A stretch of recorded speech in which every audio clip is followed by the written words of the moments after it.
반갑습니다. 7주차 제자훈련반 성경 읽기가 시작되겠습니다. 이번 주의 강의는 신명기를 중심으로 강의하겠습니다. 신명기에 나타난 예수님을 다양하게 묘사하고 있지만은 한마디로 정리를 하면은 예수 그리스도는 참 선지자시다. 자세한 내용은 우리가 또 앞으로 공부해 나가겠습니다. 명칭, 모세오경의 5번째 책의 히브리 이름은 엘레 핫데바림, 이 말씀들이라는 히브리어 성경의 이름입니다.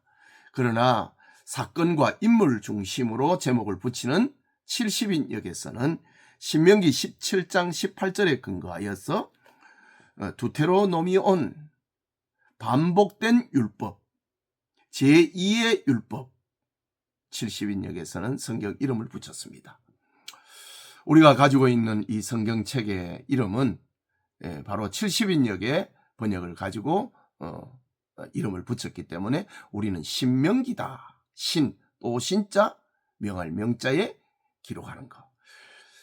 다시 말씀하는 기록이다. 그런 뜻을 가지고 있습니다. 저자는 모세오경 전체가 모세라는 일반적인 증거 외에 본서 자체에서 모세가 기록했다고 밝히고 있습니다. 그리고 모세의 죽음을 기록을 하고 있는 34장의 내용은 여호수아가 기록했을 것으로 추정을 합니다. 어떤 신학자들은 모세가 죽을 것을 알고 미리 34장을 기록했다라고 이야기를 하지만은 그거는 너무 비약입니다. 우리 개혁주의 신학에서는 34장은 그 모세의 제자인 여호수아가 기록한 것으로 이렇게 받고 있습니다. 신명기 1장 1절에는 이는 모세가 이스라엘 무리에게 선포한 말씀이라. 이 신명기 성경은 40년의 광야의 여정 가운데 마지막 2달 그 어간에 모세가 이제 죽음을 앞에 두고 요단강을 건너기 직전에 유언적인 설교를 하고 있는 그런 장면입니다. 그래서 이스라엘 무리에게 선포한 말씀이니라. 유언 설교입니다.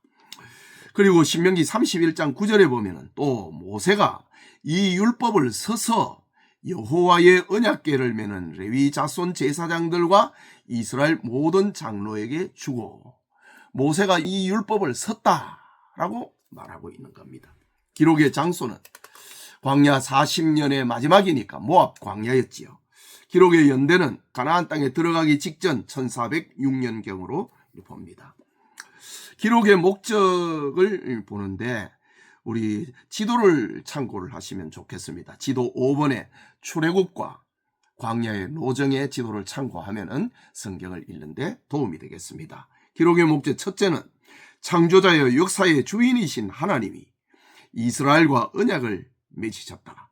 그러므로 이스라엘은 하나님께 순종할 의무가 있으며 하나님께 순종 여부에 따라 행복과 불행이 결정된다. 이것이 신명기의 기록의 목적입니다. 신명기적 사관, 하나님의 말씀을 잘 들으면 복을 받고 불순종하면 벌을 받는다. 이게 신명기적 역사관입니다. 언약 사상과 바로 역사의식, 그것을 말하고 있는 겁니다. 신명기 10장 12절과 13절을 보면은 이스라엘아, 내 하나님 여호와께서 내게 요구하시는 것이 무엇이냐? 곧 내 하나님 여호와를 경외하며 그의 모든 도를 행하고 그를 사랑하며 마음을 다하고 뜻을 다하여 내 하나님 여호와를 섬기고 내가 오늘 내 행복을 위하여 내게 명하는 여호와의 명령과 규례를 지킬 것이 아니냐. 신명기 성경에서 자주 이 말씀이 등장을 하는데 하나님의 말씀, 이것은 우리의 행복을 위한 것이다 이거죠. 우리의 행복을 위하여서 이 하나님의 명령과 말씀을 지킬 것이 아니냐. 이것이 신명기 성경의 기록의 목적입니다. 또 하나는 출애굽 역사에 익숙하지 못한 출애굽 2세대들에게 다시 율법을 반복함으로 믿음과 순종을 요구하고 있는 성경이다. 우리가 알다시피 광야의 1세대들은 불순종하여서 여호수아와 갈렙 외에는 다 죽었습니다. 40년이 지나는 동안에 광야의 신세대들이 이렇게 됐습니다. 물론 광야의 1세대들이라고 할 때는 20살에서 60살을 지금 얘기를 하는 겁니다. 그 하나님 앞에 배반하고 반역을 했던 것이 바로 그 세대들이거든요. 그러니까 20살이 되지 못했던 사람은 40년이 지나는 동안에 이제 60살이 됐겠지요. 그리고 그 사이에 태어났던 사람들이 있지요. 그러나 이제 일반적으로 볼 때에 광야의 신세대들이다. 이 사람들은 이제 그 시내산에서 받은 율법에 대해서 익숙하지가 못하다고요. 그래서 이 율법에 대해서 다시 설명을 하는 그런 유언의 설교다. 신명기 다시 명령하는 말씀이다. 주제는 언약의 갱신과 순종에 따른 축복, 신세대들을 향한 하나님의 말씀, 언약을 우리가 다시 새롭게 하자. 순종하면 복을 받는다라는 겁니다. 신명기 6장 4절에 보면 이스라엘아 들으라, 우리 하나님 여호와는 오직 유일한 여호와이시니 너는 마음을 다하고 뜻을 다하고 힘을 다하여 내 하나님 여호와를 사랑하라. 언약의 갱신입니다. 출애굽기 19장에서는 시내산 언약이 기록됐지요. 너희가 내 말을 잘 들으면은 나는 너희 하나님이 되고 너희는 내 백성이 되고 너희는 세상에서 제사장 나라가 될 것이다 라고 말씀을 하셨지요. 이제 40년이 지났습니다. 언약을 갱신하는 겁니다. 또 10장 10절과 12절에 아까도 본 말씀인데 이스라엘아 내 하나님 여호와께서 내게 요구하시는 것이 무엇이냐? 곧 내 하나님 여호와를 경외하여 그의 모든 도를 행하고 그를 사랑하며 마음을 다하고 뜻을 다하여 내 하나님 여호와를 섬기고 내가 오늘 내 행복을 위하여 내게 명하는 여호와의 명령과 규례를 지킬 것이 아니냐. 언약의 갱신과 순종에 따른 축복, 이것이 신명기의 주제다.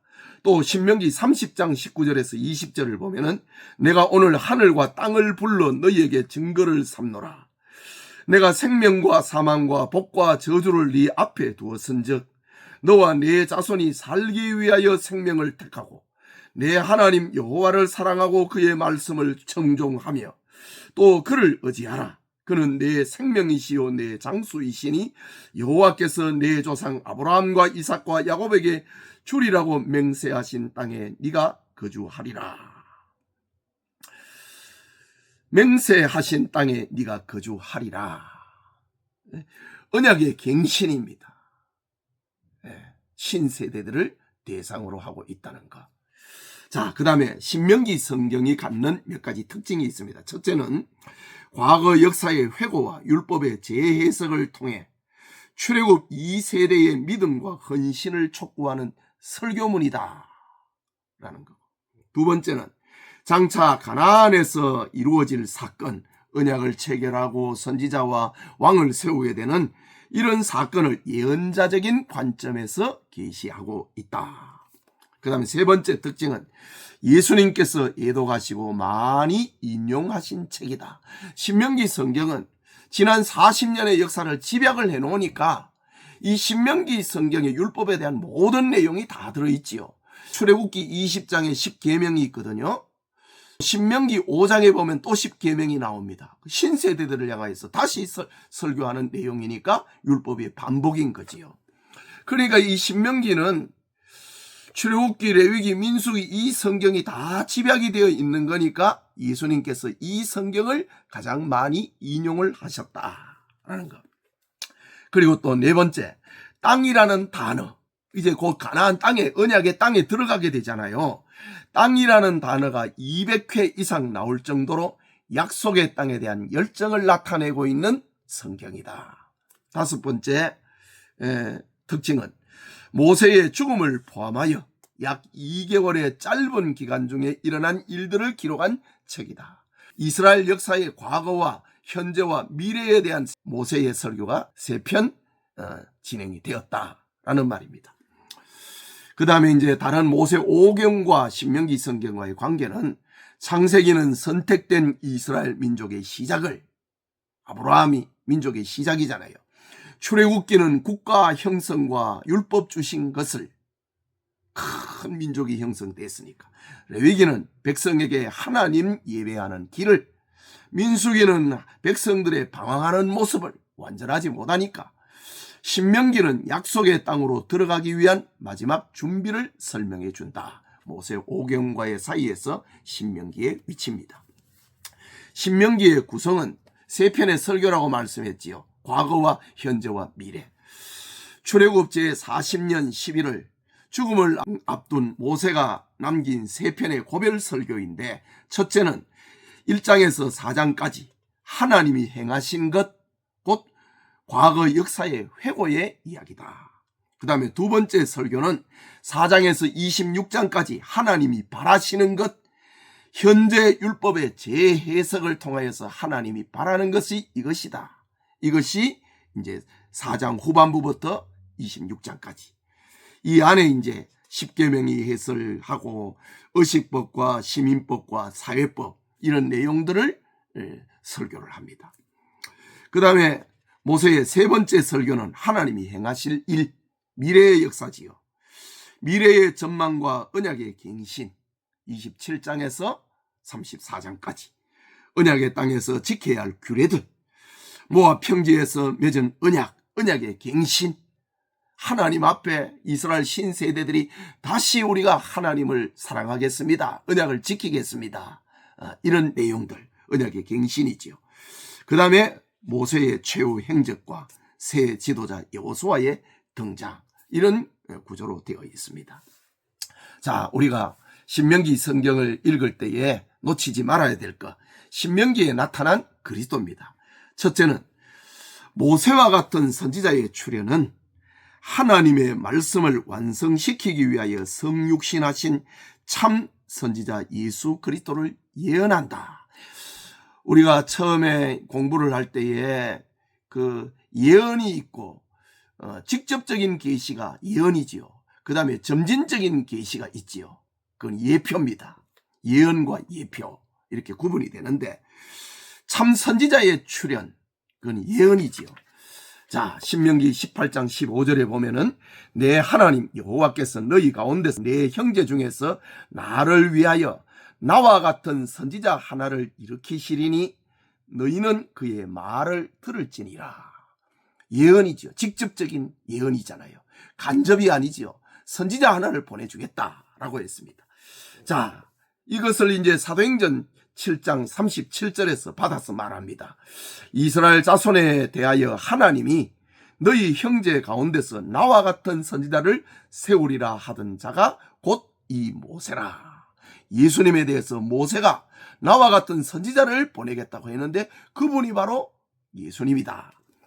요한복음 1장 14절에는 말씀이 육신이 되어 우리 가운데 거하심에 우리가 그의 영광을 보니 아버지의 독생자의 영광이여 은혜와 진리가 충만하더라. 선지자의 출현을 예언하고 있는 장면을, 그걸 받아갖고 말하고 있습니다.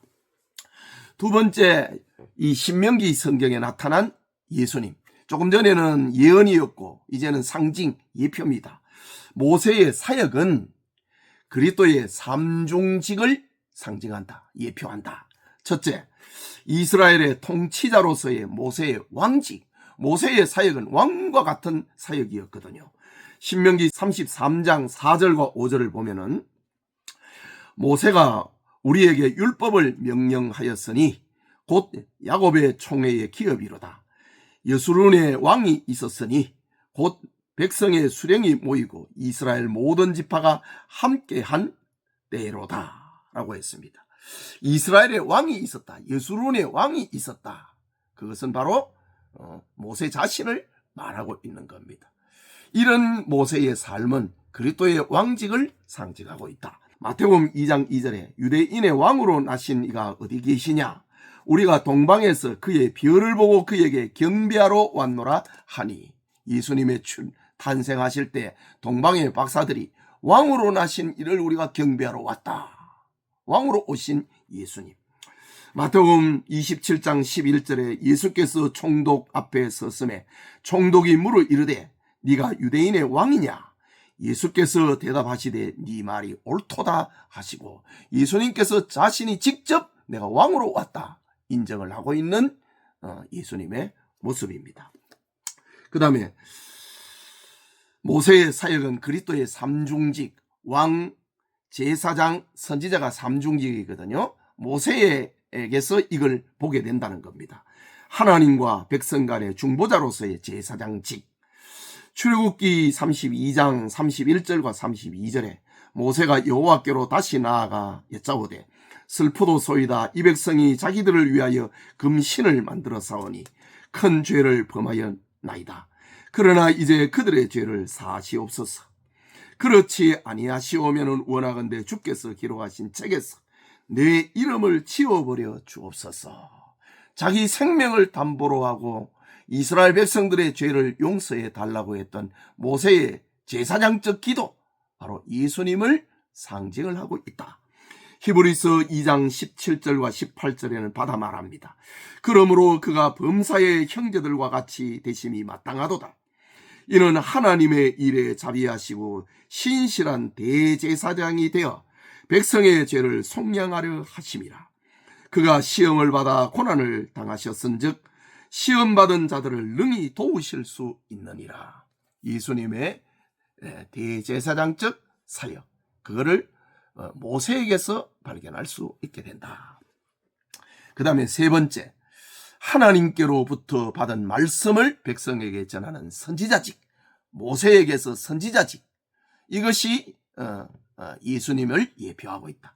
신명기 34장 10절에서 12절에 그 후에는 이스라엘의 모세와 같은 선지자가 일어나지 못하였나니 모세는 여호와께서 대면하여 아시던 자요 여호와께서 그를 애굽 땅에 보내사 바로와 그의 모든 신하와 그의 온 땅에 모든 이적과 기사와 모든 큰 권능과 위엄을 행하게 하심에 온 이스라엘의 목전에서 그것을 행한 자이더라. 선지자였다. 그 다음에 마태복음 11장 9절에는 그러면 너희가 어찌하여 나갔더냐? 선지자를 보기 위함이더냐? 옳도다. 내가 너희에게 이르노니 선지자보다 더 나은 자니라. 예수님께서 내가 진짜 선지자다 라고 말씀하는 겁니다. 그 다음에 누가복음 13장 33절에 그러나 오늘과 내일과 모레는 내가 갈 길을 가야 하리니 선지자가 예루살렘 밖에서는 죽는 법이 없느니라. 선지자로 오셨다는 것을 예수님께서 직접 말씀하고 있는 겁니다. 그런데 특이한 것은 물론 이제 구약 성경에 선지자나 왕이나 제사장이나 부분적으로 예수님을 예표하고 있는 것이 많이 있지만은 모세에게는 예수님의 이 삼중직이 집중이 되어 있다. 이거는 이제 드물거든요. 바로 예수님의 이런 삼중직을 모세가 예표했다. 그 다음에 세 번째, 모세의 생애는 그리스도의 생애와 성품을 예표한다.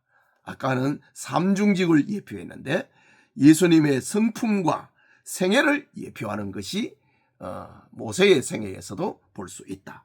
먼저 죽음의 위기를 넘긴 출생의 사건.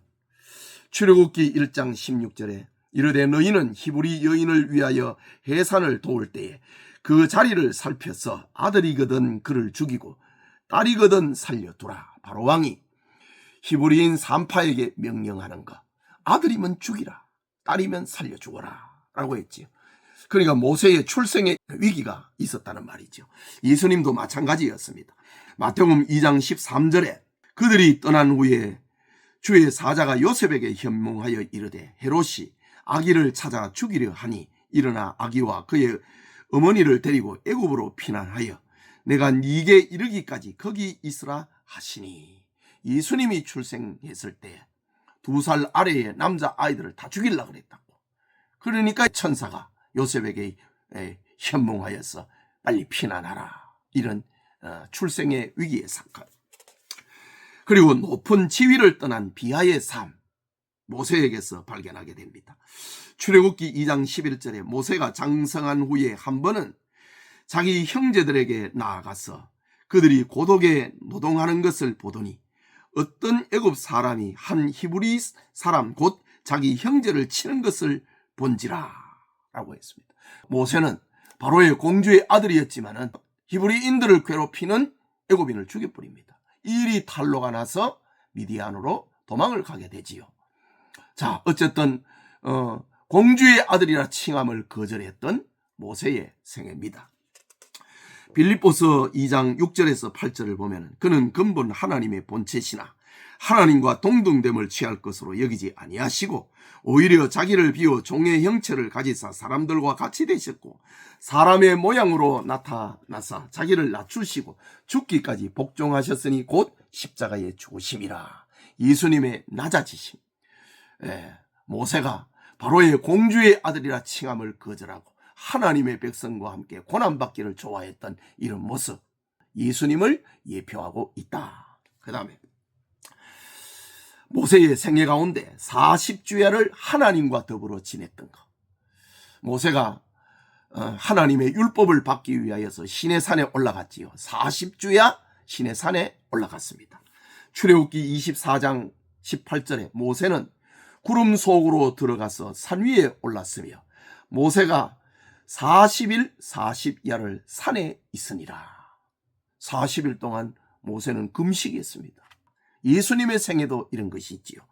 마태복음 4장 2절에 40일을 밤낮으로 금식하신 후에 줄이신지라.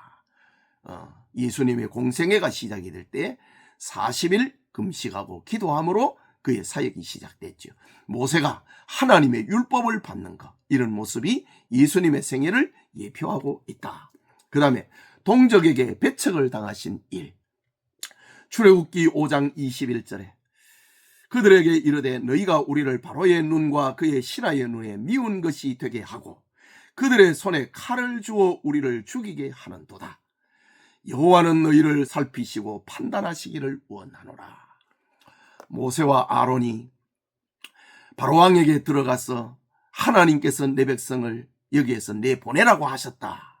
그럴 때 이제 바로왕이 여호와가 누구냐? 저들이 딴 생각을 하지 못하도록 짚을 주지 말고 채찍을 때려서 정한 벽돌을 만들도록 하라.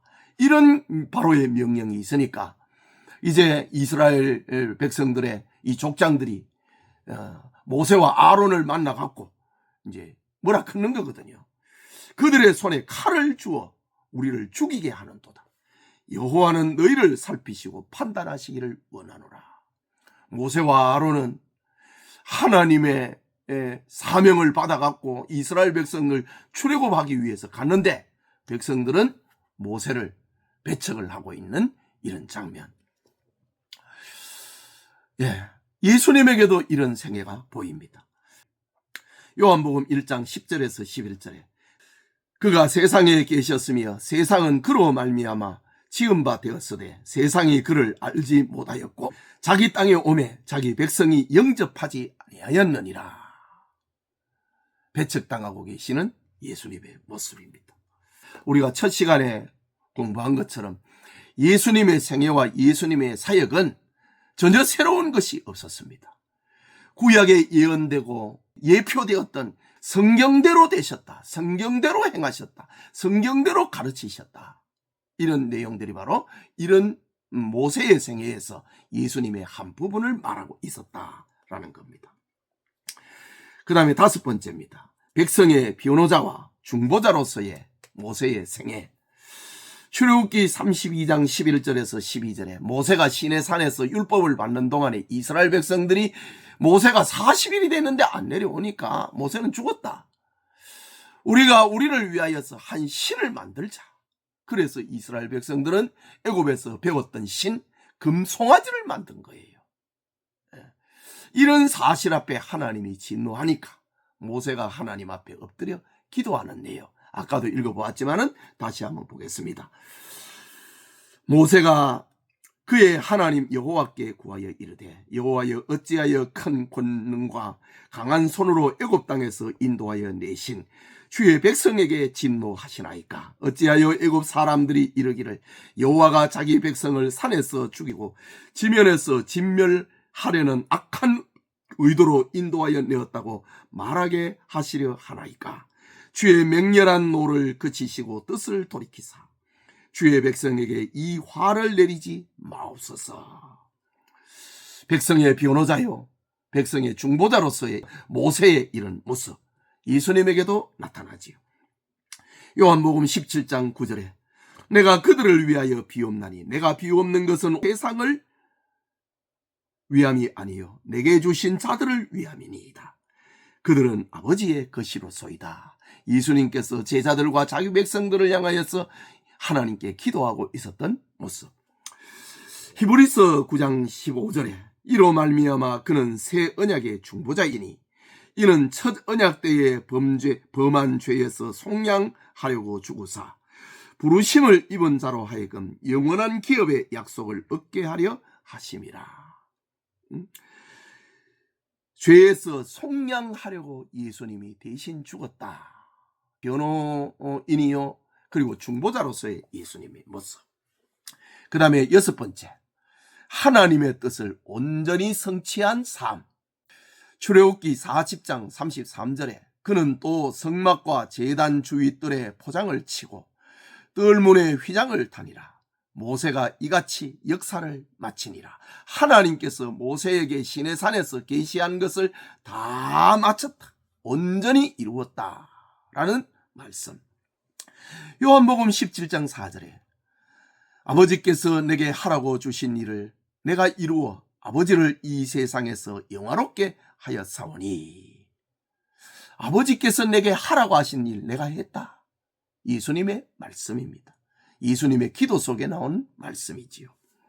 요한복음 19장 30절에 예수께서 신 포도주를 받으신 후에 이르시되 다 이루었다 하시고 머리를 숙이니 영혼이 떠나가시니라. 예수님이 십자가에서 운명하실 때의 말씀, 다 이루었다. 이런 모습을 모세에게서도 찾아볼 수 있다. 그 다음에 모세의 생애, 죽음 후의 현현, 죽고 난 다음에 나타난 모세. 마태복음 17장 3절에 그때의 모세와 엘리야가 예수와 더불어 말하는 것이 그들에게 보이거늘 죽은 후에 나타난 모세. 예수님도 그랬지요. 사도행전 1장 3절에 그가 고난을 받으신 후에 또한 그들에게 확실한 많은 증거로 친히 살아계심을 나타내사 40일 동안 그들에게 보이시며 하나님 나라의 일을 말씀하시니라. 죽음 후에 현년 40일 동안 예수님께서 부활하셨음을 나타내었다. 자, 이렇게 모세의 생애를 통하여서 예수님의 생애와 사건의 한 부분을 예표하는 것으로 가득 차 있다. 이전에 그랬던 것처럼 이 신명기 성경에도 역시 예수님으로 가득 차 있는 것이다. 특별히 신명기 성경에 예수님을 한마디로 얘기하면 예언의 말씀, 나와 같은 선지자를 보낼 것이다. 신명기 성경의 핵심 예수님은 참 선지자시다 라는 겁니다. 이렇게 읽어가면서 예수님의 생명을 마음에 담는 그런 은혜가 있기를 축복합니다. 기도합시다. 하나님 아버지, 7주차 성경을 읽기 전에 신명기에 나오는 말씀을 개괄적으로 공부함으로 먼저 신명기의 내용이 어떤 것인가를 이해를 하고 성경을 읽어가고자 합니다.